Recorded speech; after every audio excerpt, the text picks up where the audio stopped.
Assalamualaikum warahmatullahi wabarakatuh. Hari ini saya berada di SMP Marga Utama. Saya akan melakukan wawancara bersama Kepala Sekolah SMP Marga Utama. Selamat menyaksikan. Baik Bapak, Assalamualaikum warahmatullahi wabarakatuh. Waalaikumsalam warahmatullahi wabarakatuh. Gimana Bapak kabarnya? Alhamdulillah hari ini sehat, ada pilek. Mudah-mudahan sehat selamanya Bapak. Amin, amin. Alhamdulillah Bapak, pada kesempatan kali ini saya diberikan waktu bisa mewawancarai Bapak pada kesempatan kali ini. Jadi di program CGP ada salah satu tugas demonstrasi kontekstual mewawancarai kepala sekolah gitu mengenai pengambilan keputusan berdasarkan nilai-nilai kebajikan pemimpin. Baik Bapak, langsung saja mungkin. Nah, pada pertanyaan pertama yaitu kira-kira selama ini apakah Bapak pernah dihadapkan pada situasi sebuah kasus, terutama untuk kasus yang melibatkan dua kepentingan yang sama-sama benar atau sama-sama mengandung nilai kebajikan gitu Pak? Sebenarnya kalau kasus itu sebelumnya di tiap sekolah juga ada banyak. Tergantung kita menyikapinya seperti apa. Ada beberapa kasus sebenarnya yang di sekolah kita, di sekolah ini setelah terjadi beberapa waktu lalu, tetapi berhasil kita mengambil keputusan yang menurut kami itu tepat, mungkin itu. Jadi selalu ada ya Pak ya untuk sebuah kasus yang dihadapi. Kalau dalam satu instansi itu pasti ada yang namanya permasalahan-permasalahan itu, masalah berat dan ringannya itu tergantung terhadap situasinya saja sebenarnya. Bapak, mungkin untuk kasus yang pernah dialami, kira-kira siapa saja Pak yang terlibat dalam pengambilan keputusan tersebut? Banyak kasus yang terjadi, tetapi dalam kasus tertentu terkadang kita harus mengambil keputusan sendiri, terkadang kita harus istilahnya mengambil bukan arahan, istilahnya pendapat-pendapat dari rekan-rekan guru juga, sehingga keputusan itu dirasa tepat, seperti itu. Jadi tergantung kasusnya juga ya Pak ya. Ada yang ditangani sendiri, mungkin ada yang berkolaborasi dengan guru-guru yang lain dan pihak yang terkait gitu Pak. Ya, misalnya kan harus ada kasus yang harusnya tertutup juga tidak diketahui oleh yang lain juga, seperti itu mungkin. Nah, untuk misalkan Bapak dari kasus yang pernah Bapak hadapi, apa langkah-langkah Bapak untuk mengambil keputusan tersebut gitu Pak, sehingga Bapak yakin keputusan itu tepat dan menjadi komitmen Bapak? Yang pertama, langkah-langkah itu pasti kita memanggil yang bersangkutan untuk membahas apa yang terjadi selama ini, kemudian kita menyimpulkan harus seperti apa di akhirnya, mungkin itu kayaknya. Jadi Bapak melibatkan orang yang bersangkutan tersebut dalam kasus tersebut. Itu yang pasti kita harus yang bersangkutan harus mengetahui, harus mendengar apa yang kita putuskan, kemudian dia dipastikan menerima apa yang diputuskan untuk kebaikan bersama. Jadi dua arah gitu Pak ya? Ya, arah sana. Apakah ada tantangan-tantangan gitu Pak selama menghadapi atau mengambil keputusan itu? Kalau tantangan itu sebenarnya banyak tantangan. Yang pertama itu selalu perasaan sebenarnya. Di satu sisi kita membutuhkan orang tersebut di sekolah, di satu sisi karena etika sesuatu berarti harus kita hilangkan atau kita kita putuskan walaupun kita membutuhkan berat orang gitu ya Pak ya? Ya, itulah. Jadi melibatkan perasaan kasihan gitu ya Pak ya? Itu yang paling pertama itu. Dan setidaknya kita sudah lama, sudah bareng, ternyata hasilnya kebetulan seperti ini. Berarti itu kan pasti ada yang dikorbankan lah selain perasaan itu. Jadi paradigma belas kasihan gitu ya Pak ya? Alhamdulillah, salah satunya peduli kayaknya, peduli nggak? Ya peduli, peduli kasih. Baik. untuk pertanyaan selanjutnya Bapak, bagaimana prinsip atau sebagian besar prinsip pengambilan keputusan seperti apa yang Bapak terapkan selama pengambilan keputusan Pak? Kalau Yang efektif. ya kalau ya tergantung permasalahannya, kita memakai prinsip kalau permasalahan tertentu ya prinsip tertentu. Tapi biasanya kita memakai yang peduli itu ya, intinya harus dipakai seperti itu. Tapi tergantung juga permasalahan yang dihadapi atau harus diputuskan segera seperti itu mungkin. Jadi kebanyakan kasus-kasus yang dihadapi mungkin lebih ke peduli ya, Iya, care gitu Pak. iya, seperti itu. Speaking of care gitu. Iya. Selanjutnya Bapak, apakah Bapak pernah dihadapkan pada sebuah kasus gitu, sebuah kasus nyata pengalaman Bapak sendiri mengenai bujuk moral yang secara peraturan memang salah, kan tetapi kondisi tersebut di sekolah kita harus menerapkan seperti itu gitu Pak? Bingung juga ya itu mah. Tapi intinya seperti ini. Saya tidak menyebutkan satu kasus ya, yang takut apa gitu ya. Tapi ada suatu permasalahan yang pernah terjadi di sekolah kita terkait dengan disiplin, kemudian terkait dengan aturan-aturan yang ada di sekolah, kemudian kita harus memutuskan. Dalam mengambil keputusan ini sebenarnya berat. Kenapa berat? Di satu sisi kita memerlukan guru tersebut di sekolah ini dikarenakan belum ada yang menghandle atau penggantinya. Di satu sisi kita melihat keluhan-keluhan juga dari orang tua dan murid mungkin seperti itu.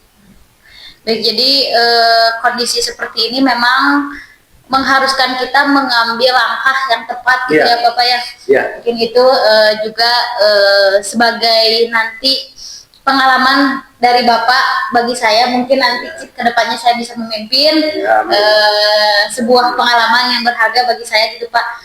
Baik Bapak, untuk pertanyaan penutup, dari semua hal yang telah Bapak sampaikan, pembelajaran apa yang dapat diambil selama ini Bapak dari pengalaman Bapak selama memimpin mengenai dilema ITK? Banyak sih sebenarnya Mak.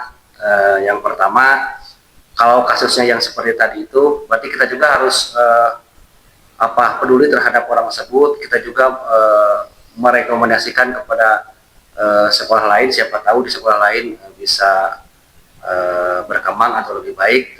Itu rekomendasi dari kita. Kemudian pembelajarannya berarti kita selama bekerja di sini, yang pertama itu harus selektif dalam memilih guru juga seperti itu. Harus ya sewajarnya kita menyeleksi dengan aturan-aturan yang ada di sekolah atau di yayasan.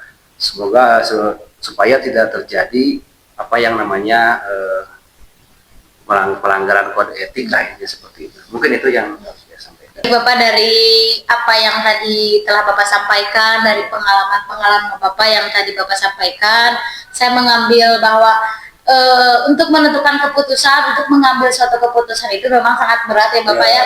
Apalagi tadi kata Bapak, selama Bapak memimpin, selama Bapak memutuskan sesuatu hal, itu kebanyakan dari belas kasihan atau peduli ya sesama. Apalagi mungkin karena kita sudah kedekatan, apalagi udah banyak, udah lama waktu yang kita habiskan, tentu punya ikatan batin gitu istilahnya Pak ya. Jadi ya begitu. Jadi Bapak, terima kasih atas wawancara dan kesempatannya. Semoga apa yang saya dapatkan kali ini bisa bermanfaat bagi saya ke depannya. Amin. Terima kasih. Saya akhiri Bapak. Assalamualaikum warahmatullahi wabarakatuh. Waalaikumsalam warahmatullahi wabarakatuh. Mari bergerak bersama guru penggerak menebar manfaat. Assalamualaikum warahmatullahi wabarakatuh Bapak. Waalaikumsalam warahmatullahi wabarakatuh. Bagaimana Bapak kabarnya?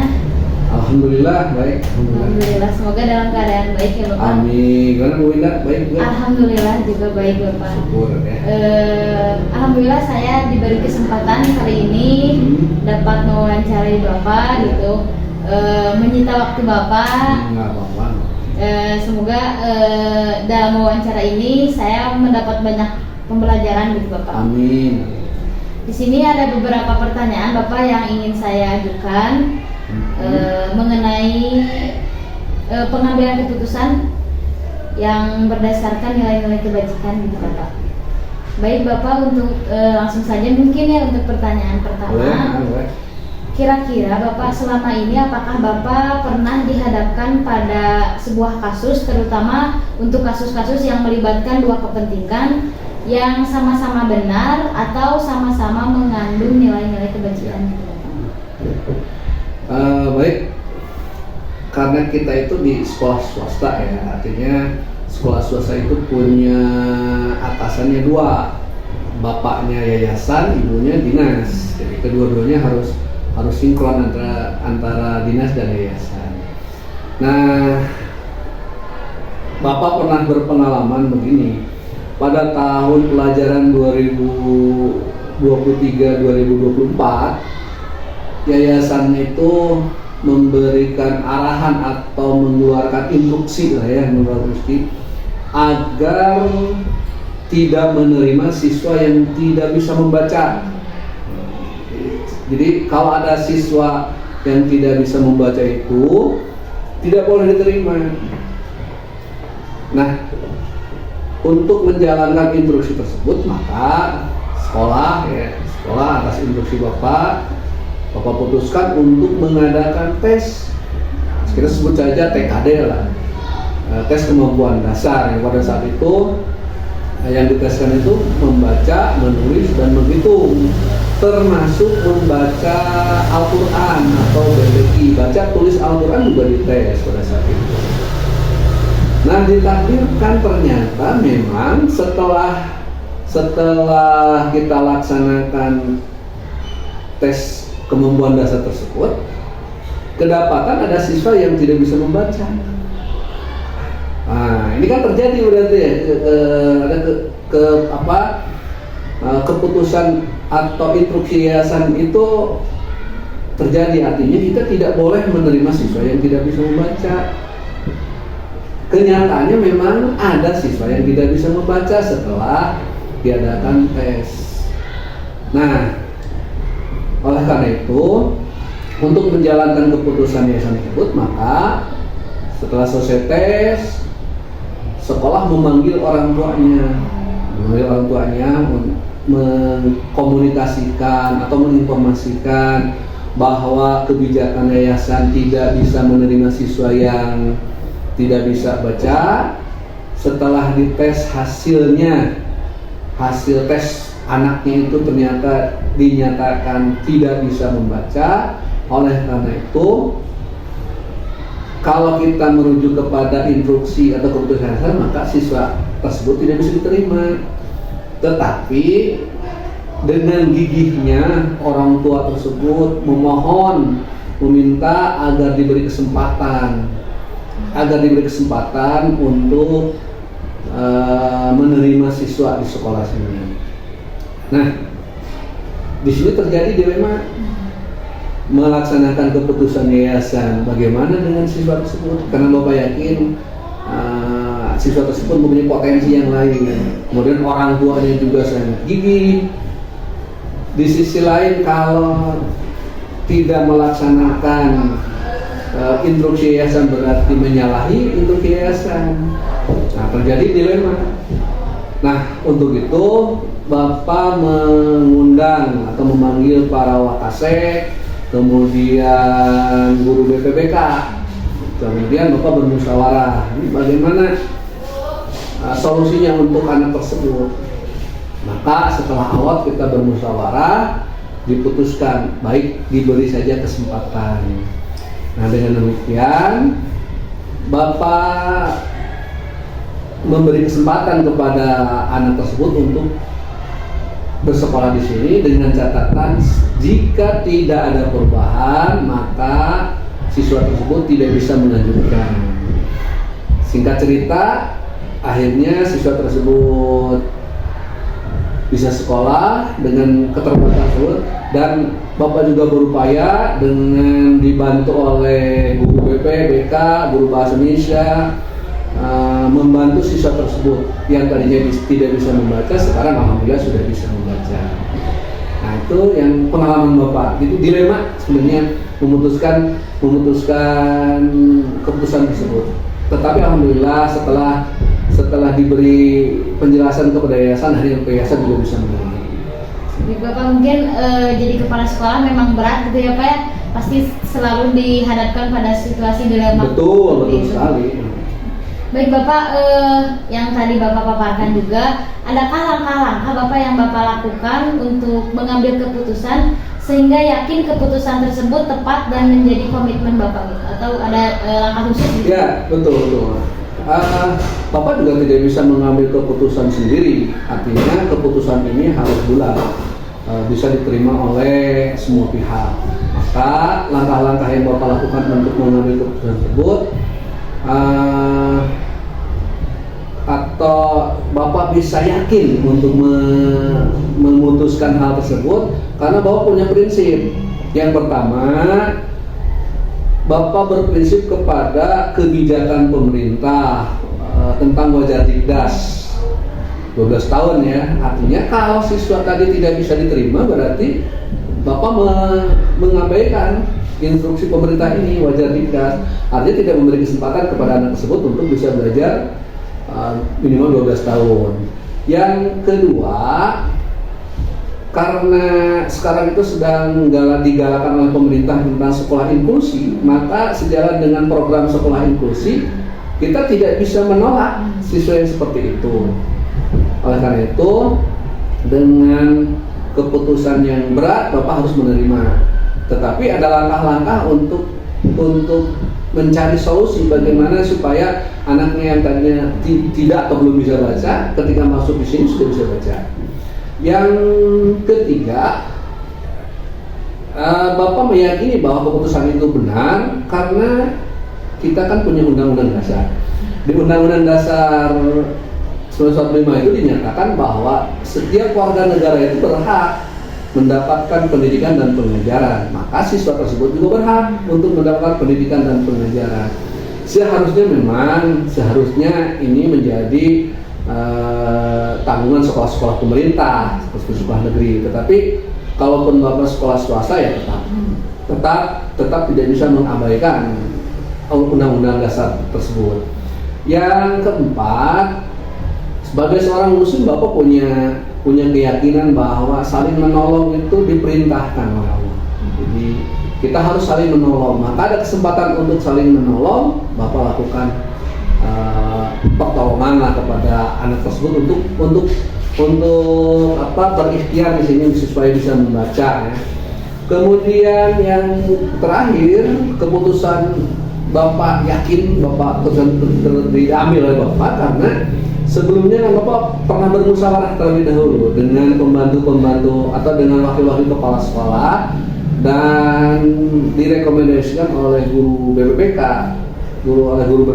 sehingga Bapak menjadi lebih yakin karena guru BPPK itu kan beliau punya ilmunya sehingga Bapak menjadi lebih yakin bahwa keputusan tersebut walaupun nanti sangat mungkin akan ditegur oleh yayasan tetapi tetap Bapak yakin untuk diambil.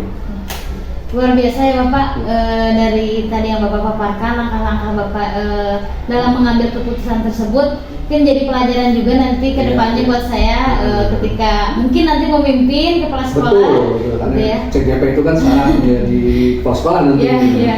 Mungkin suatu pelajaran yang sangat berharga juga Bapak bagi saya.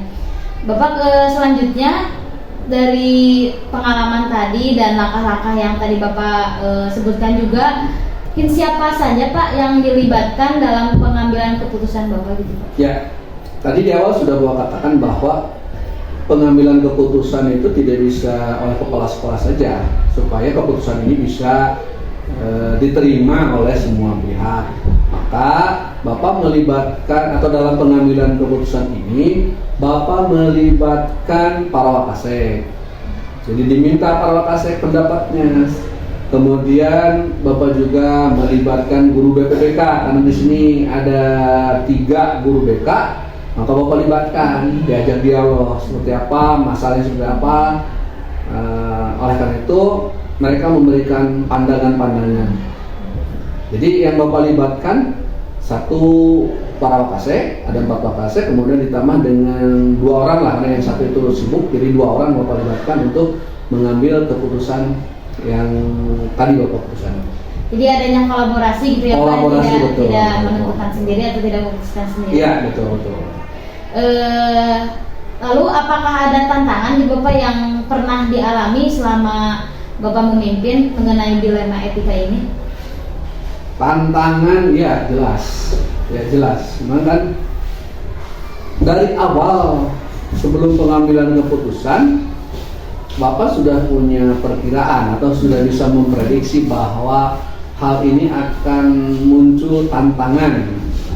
Karena satu udah jelas tadi kan Bapak melawan atau bertentangan dengan keputusan instruksi yayasan, maka itu menjadi tantangan, artinya tantangan bagaimana Bapak bisa menjelaskan, bisa mempertanggungjawabkan keputusan yang Bapak ambil kepada yayasan.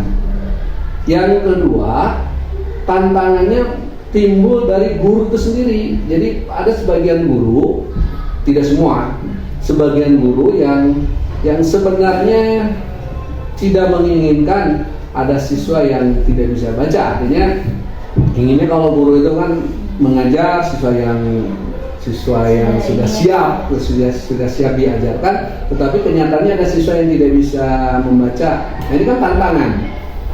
Tetapi Bapak tetap ajak dalam mengambil keputusan, kalaupun tantangannya ada dan sudah diprediksi bahkan pasti ada, tetapi tidak semua guru. Artinya ada pula guru yang mendukung langkah-langkah Bapak tersebut. Jadi selalu ada tantangan Pak ya Itu mah pengambilan keputusan. Ya betul. Nah Bapak, sebagaimana yang diketahui ya mengenai prinsip pengambilan keputusan, kan ada yang berbasis belas kasihan, peraturan juga berbasis keputusan akhir. Menurut Bapak dari kasus-kasus yang pernah Bapak alami, prinsip mana yang sering Bapak gunakan dalam pengambilan keputusan? Di CGP itu kan ketika ada materi pengambilan keputusan, kalau tidak salah ada 3 ya. Ada 3 prinsip pengambilan keputusan. Nah, kalau CGP sudah diajarkan. Karena di kita kebetulan sekolah penggerak, maka ini pun pernah diajarkan. Tidak perlu saya jelaskan ya, tidak perlu Bapak jelaskan. Yang jelas prinsip pengambilan keputusan itu kan tadi dikatakan ada yang berbasis akhir atau end based thinking gitu ya, kemudian berbasis peraturan rule based thinking ya, kemudian ada juga yang berbasis kepedulian atau care based thinking. Maka untuk yang kedua dalam hal pengambilan keputusan tadi Bapak simpan, walaupun itu sangat penting ya untuk yang kedua. Nah, Bapak mengambil keputusan berdasarkan care based thinking. Artinya Bapak mengambil keputusan ini karena peduli kepada siswa tersebut, peduli bahwa kalau anak ini tidak diberi kesempatan maka dia akan putus sekolah. Maka Bapak peduli. Oleh karena itu Bapak mengambil keputusan untuk kasus ini Bapak mengambil keputusan yang berprinsip care based thinking.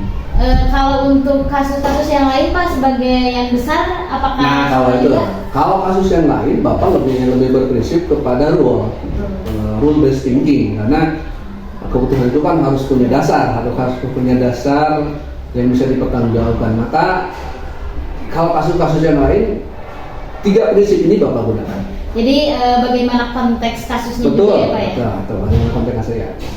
Baik Bapak, tadi kan saya bertanya mengenai dilema etika ya Bapak.